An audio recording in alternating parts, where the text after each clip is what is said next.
le cerveau ne fait pas la différence entre la réalité et la fiction. OK. Aucunement. Il ne fait vraiment pas la différence entre ce qui est réel et ce qu'il crée lui-même. C'est-tu ça aussi qui veut dire, parce qu'on parle souvent que les gens qui méditent voient comme leur vie, OK, j'ai décidé de réaliser ça, je me vois en train de faire ça, ou l'espèce de visualisation avant un sport, un match de boxe, on se voit en train de gagner, puis c'est en plein ça. C'est de là que ça part finalement. C'est de là que ça part, parce que vu que le cerveau fait pas la différence, tu joues un film, puis ton corps en entier va se préparer à ça. Fait que t'es en train de tricker, ou de... Oui. Je sais pas s'il y a un mot français, pas c'est... Ben oui, t'es en train de déjouer ton cerveau. C'est déjouer ton cerveau. Tout à fait. Et pour les gens qui m'écoutent, parce que les gens ont de la misère toujours à me croire quand je leur dis ça, tu fais de l'anxiété, tu fais du stress, ben tu te fais des scénarios. Tu sais, mettons, moi l'hiver, là, j'ai peur de prendre mon char. OK? Moi l'hiver, j'ai peur de prendre l'auto. Dans ma tête, je me vois embarquer dans mon char, déraper, foncer dans un chevreuil, faire des tonneaux dans la neige, puis de me ramasser sur le dos avec mon fils pogné dans la neige. Fait que je suis même pas partie, là. Puis j'ai tout ce film-là. Hey, déjà là, j'embarque dans le char, le cœur de même, les mains sur le volant, je sais même pas décoller de ma maison.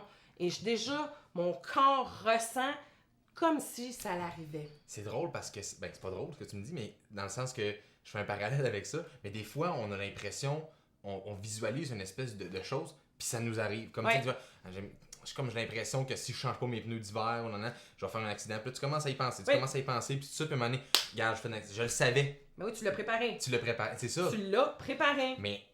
Mais ça, c'est la partie plate. Mais la partie mais fun... ce que je veux, dans le fond, ce que je veux te dire, c'est que t'es capable.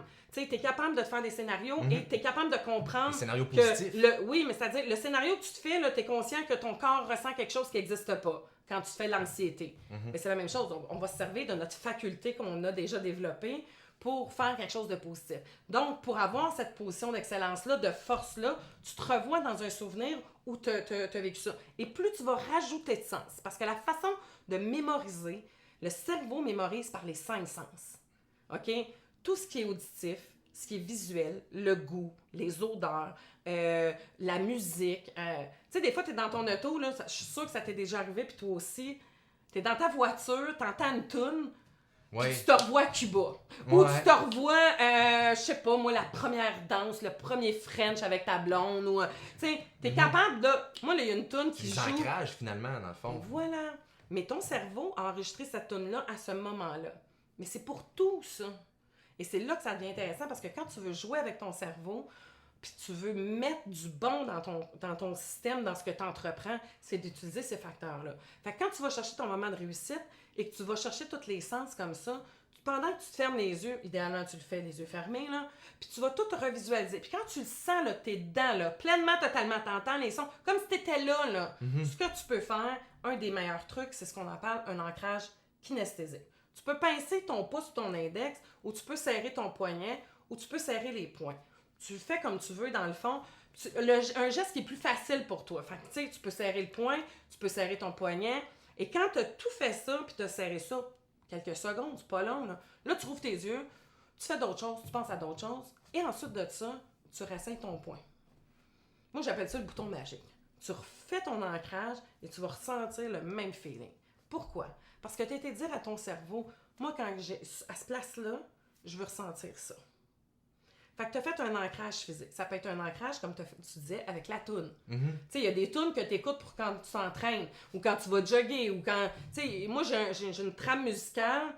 Quand j'ai fait du jogging pendant 6 mois, je m'en allais faire un Spine Race, fait que je l'ai super en top shape, et j'avais tout le temps la même trame musicale que j'écoutais, qui est un CD, et qui me faisait du bien. Ma stage, si je vais marcher, je remets cette trame musicale-là, puis je le sais que je vais faire mon 30-40 minutes de marche ou et plus, tu sais. Mais ça, pour moi... Parce que tu te vois à ta Spartan Race, hein, Oui. Tu sais, là, mon 6 km, j'étais la guerrière très forte, mais c'est ça, tu sais. Mais ça, c'est super intéressant, ouais. Vraiment, ça, c'est puissant. Tu peux faire des ancrages avec n'importe quoi.